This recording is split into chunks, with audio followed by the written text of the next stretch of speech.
Cafe Luna, Seasons of Adventure, Volume 1, by Lux Lucerne. Chapter 5. Lunadia sat herself on a nearby bench and watched the cat from afar. The cat was currently sniffing around the stall, with the gait of a plushie, waddling around with plump legs. He paused for a moment and looked up with big, round eyes, bright as the shining moon in a dark sky. Lunadia watched with eyes affixed and pressed her hands against her cheeks in glee. Ah, that's a nice fluffy. Never seen a cat with such a full and soft-looking coat. He has such big bright eyes, too, she whispered to herself. The cat once again turned its attention to the stall, ears upright and tail high in the air. He bobbed his head up and down, looking at the stall with great intent. Lowering himself towards the ground, wiggling his butt in the air, he prepared to pounce. With great alacrity and feline grace, the cat leapt up towards the stall, and bumped into the side, paws grasping onto a basket set on the ledge. Tumbling and falling, the cat fell back onto the ground as the basket flipped over and landed on the poor, pitiful ball of fluff. Stumbling like a drunk, the cat swayed to and fro, basket on head. Unsure of what to do, the simple cat let out a small cry. "Meow," cried the cat. Lunadia's gleeful expression had turned into a squinted stare. "Think this cat is actually a dum-dum.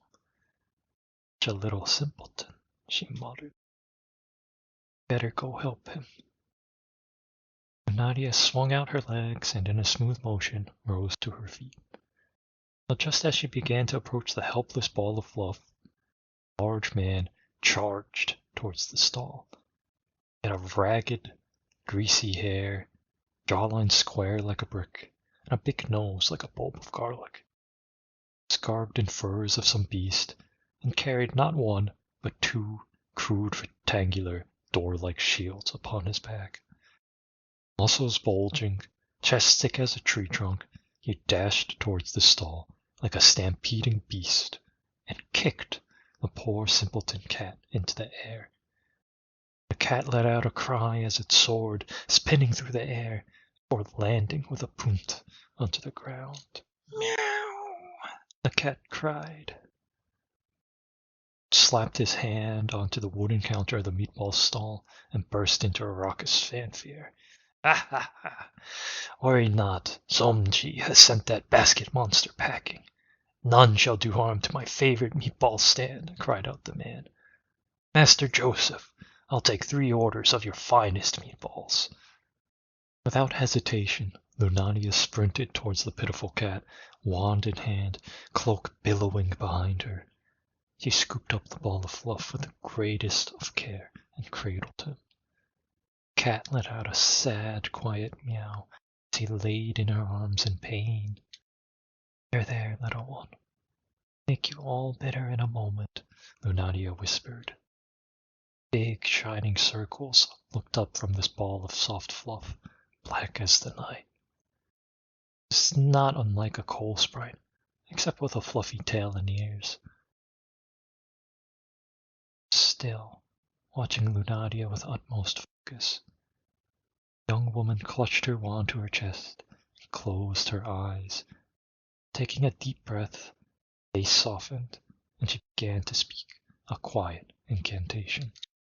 "Holy and gentle light, bless the meek with your mercy. Illuminate the night sky and shelter us in your veil. Starlight's grace." The gemstones on her wand began to glow, and a blue, silvery light, gentle and calm like the moon, to them. The ground beneath her turned to a tranquil ocean, glittering with the reflection of stars. Cool mist swirled around them, as bubbles rose that shone with light of all colors. Above them was a veil of starlight, a glimmering sea of stars set upon a cosmos of blues and purples, comets streaking across the sky, giving off a feeling of hope and wonder. The whimpering cat grew quiet. It basked in the awe of this nighttime sky.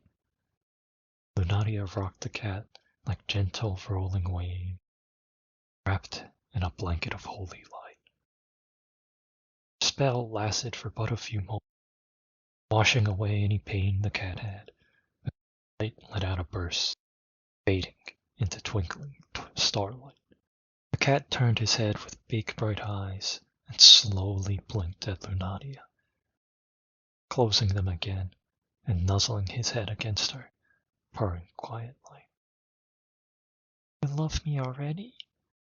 Such a nice little fluffy," said Lunaria. Lunaria smiled and ran her fingers through his soft, plump fur. Then her face turned a bit smug. She rustled the top of his head and made his fur stick up like a tuft of alfalfa.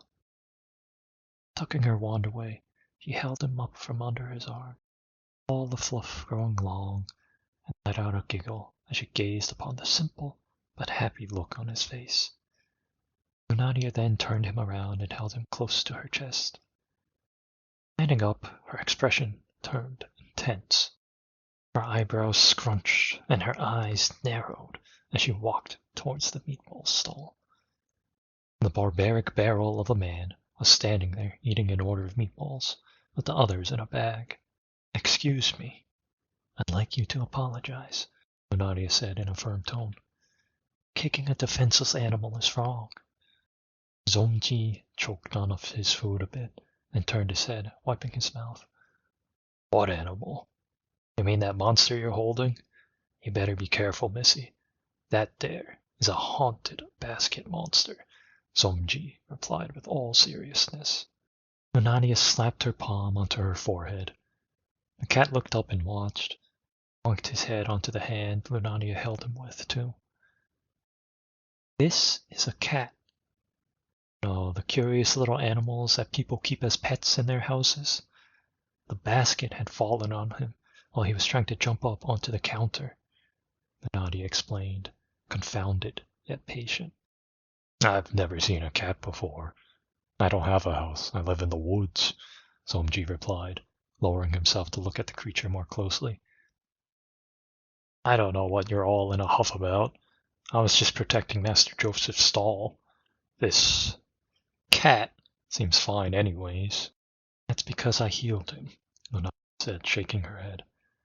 "What you did was wrong, and you should apologize for hurting an innocent animal." Zomji looked at the young woman with confusion. No one had ever talked to him like this before.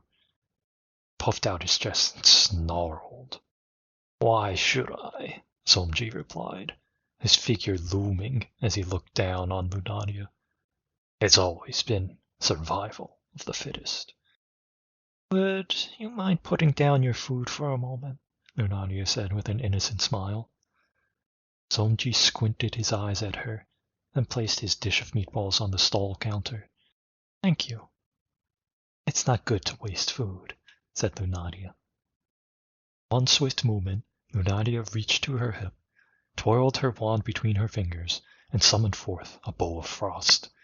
Zomji's eyes went wide, and he stepped back in surprise, reaching towards his back for his shields. It was already too late. Lunaria tapped her bow twice on the ground, and the ground underneath Zomji froze in a flash. Zomji's feet slipped and slid, his arms waving in the air, before he let out a shrill, high-pitched shriek and landed firmly upon his rear end. "Yeah!" he cried. The once foreboding barbarian had fallen to the ground.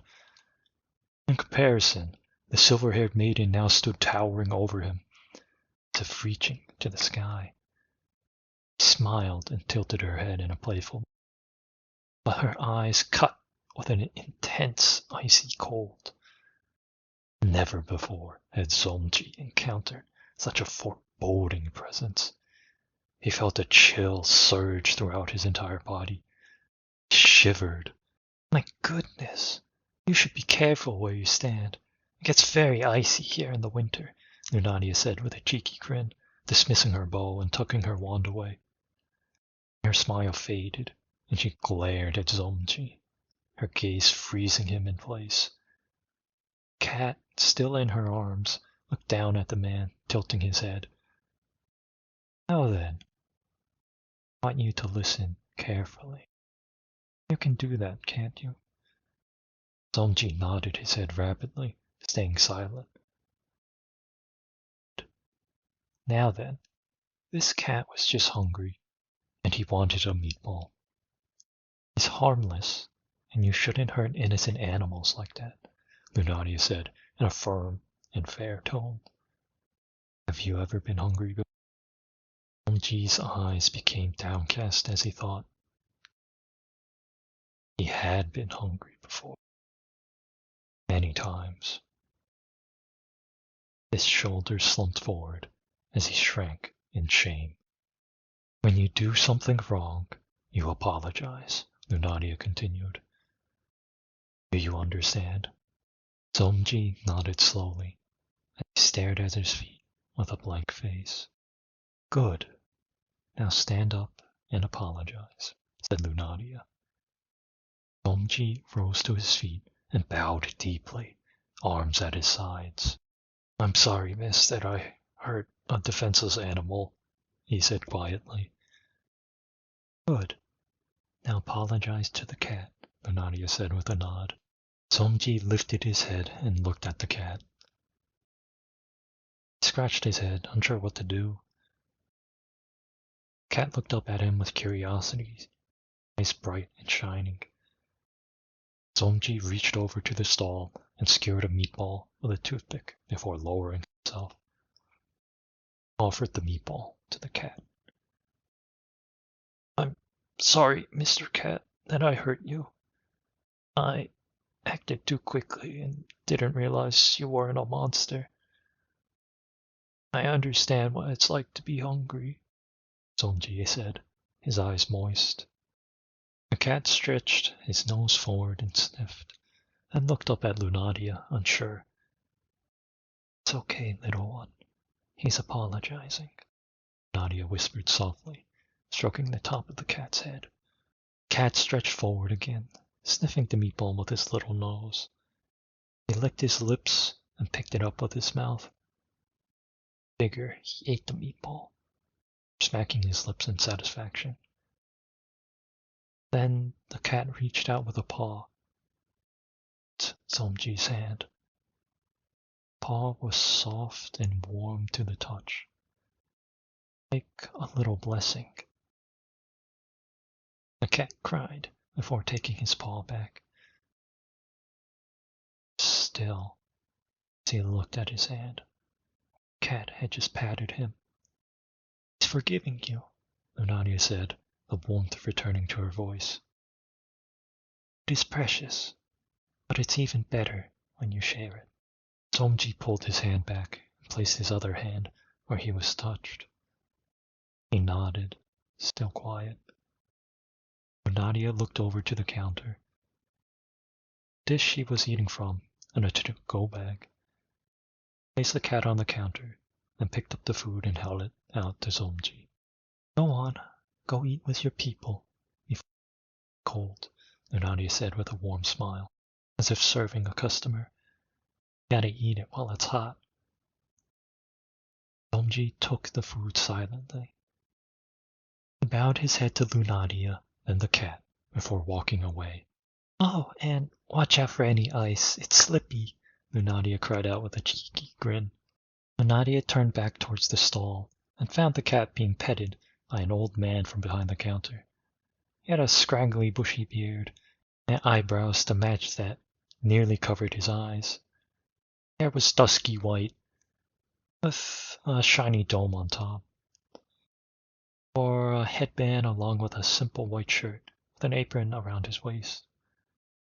The cat seemed to quite enjoy being scratched behind the ear. Oh, you're really something, young lady. I didn't want to interrupt your conversation. You seemed capable enough. The name's Joseph, the old man said, tucking his hands behind his back. You really taught old Zongji a lesson. So what can I get for you? Nadia let out a sly giggle, then held out 2 fingers. I'm Lunadia. Nice to meet you, said Lunadia with a smile. I'll take 2 orders of meatballs, please. One for me and one for this little guy here. She smiled and rustled the top of the cat's fluffy head. The old man laughed and started to prepare her order. You did well setting Zolmji straight. It's a bit thuggish at times, and isn't the sharpest knife in the drawer, said Joseph. A warm and savory smell wafted from the stall as he packaged Lunadia's order. Both Lunadia and the cat sniffed the air and licked their lips. He comes by pretty regularly, telling me about his adventuring, and to order some food for himself and his 2 followers. He calls me master, since I had helped him when he was down on his luck. Oh, what's the story behind that? Said Lunadia. Oh, just me passing on the kindness that I had received, really. There was once a time when I had no money, nothing to eat. It was then that I first met my wife, Maria. She fed me when I needed help. Couldn't have been more grateful for her kindness, said Joseph, nodding his head with a smile.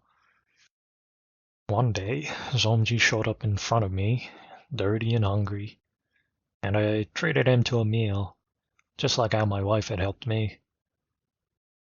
Food is precious, especially shared with others, isn't it? Said Lunania, stroking the cat's back. There's no greater treasure, replied Joseph. Joseph returned with a bag and placed it on the counter. The cat looked at it hungrily as Joseph and Lunadia continued their conversation. As for Zomji himself, he's always been outcast for his looks and ignorance. He's been treated poorly, so he's a bit rough around the edges, Joseph said, stroking his beard. He's simple, though, a bit like a stray dog. He's had hard times, so he's guarded. Well, he's kind at heart, and returns kindness when given. He always lends me a hand when I need it. He's always looking out for those 2 followers of his. I think that's a good way to describe him, Lunadia replied, tapping a finger on her cheek, imagining Zomji looking like a dog. I suppose he's never had anyone to really teach him right from wrong. Aye, it seems like it. Oh, he's been good to me. He's been helping me run some errands lately, Joseph said, before clutching a hand to his chest. Wife's sick. Oh, it's been difficult, Lunadia replied, putting both hands to her chest. What can do to help? Symptoms. Seems like she's got that new plague that people have been murmuring about. She's so tired and empty. The fire in her has gone out, Joseph said, his eyes getting moist. He's stable for now, but it's called Rime Plague. If she's stable, she'll be okay. I'm looking into it, and I'll come by again if I find anything out to help, said Lunadia, in a soft, lulling tone. She'll be okay. Joseph looked up and saw the gentle look in the young woman's face. Her silver hair shifting in the breeze, the light giving her a soft glow. She gave off an aura of calm, and his turbulent heart grew tranquil. He believed her. He took a deep breath and nodded. I'd appreciate that. Anything that would help, Joseph said softly. It means the world to me. I don't know what I'd do without her. Though, while Joseph's heart grew calm, there was a particular someone who was stirred into activity. Nadia and Joseph heard a rustling, and when they looked over, they found the cat pawing at the bag of food, looking up at them with pitiful, big round eyes. They both let out a small chuckle. The cat let out, tilting his head at them. Oh, he must be hungry, said Lunadia. Let me pay, and I'll go feed him. His time is on the house, said Joseph, holding up a hand. Don't worry about the money. Really? Are you sure? Said Lunadia. She had already taken out her coin purse. Yes, it's fine. Let me treat you this time, replied Joseph. Now, before you go, I was thinking about that cat a bit. Oh, what about him? Asked Lunaria, tucking her coin purse away, still holding a coin in her hand. You know, I think I've seen that cat wandering around here recently, said Joseph. He doesn't have a collar or anything, but he seems to be.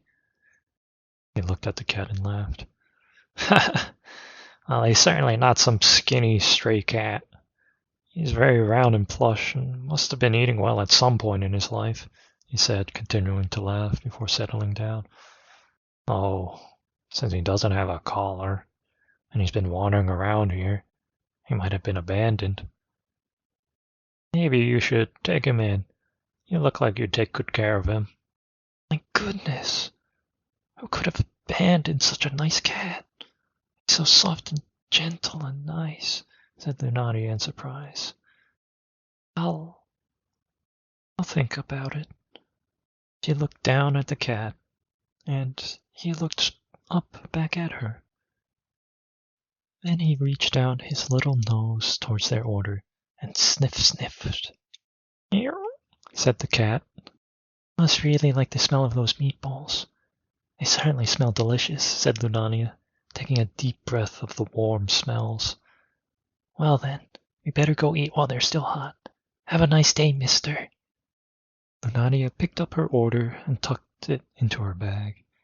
Then she picked up the cat and held him to her chest, taking one of the cat's paws and waving it at the old man. The little one says bye too, she said with a smile. Meow, chirped the cat. Joseph was tickled and let out a belly laugh. What a well-mannered cat. Enjoy your meal and take care. Joseph waved farewell and went back to tidy the stall. Lunaria began to walk away, but with light steps, she turned back to the stall for a moment, dropping a coin into the tip jar before trotting away. Joseph heard the coin tink as it fell into the jar. He smiled. What a good kid, he whispered to himself before returning to work. Nadia went on her way to find a quiet bench to sit on, sheltered from the wind, and then placed the ball of fluff next to her. He took out the bag with their lunch. The cat's ears perked up as he sniffed the bag, held his tail high in the air. One order was labeled for Mr. Cat, and the other was for Lunadia.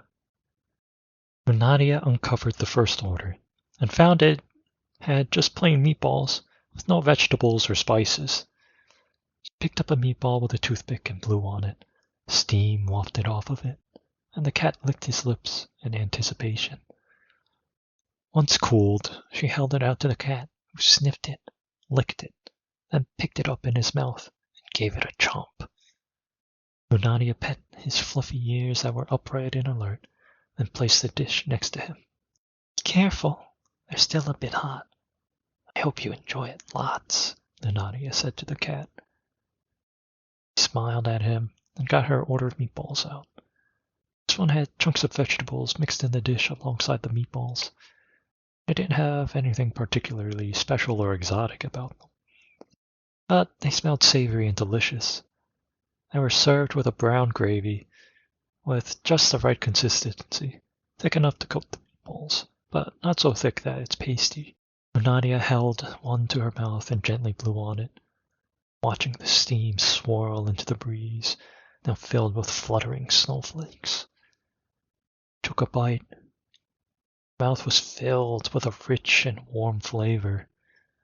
The meat was tender and juicy, the gravy full of flavor coating her mouth.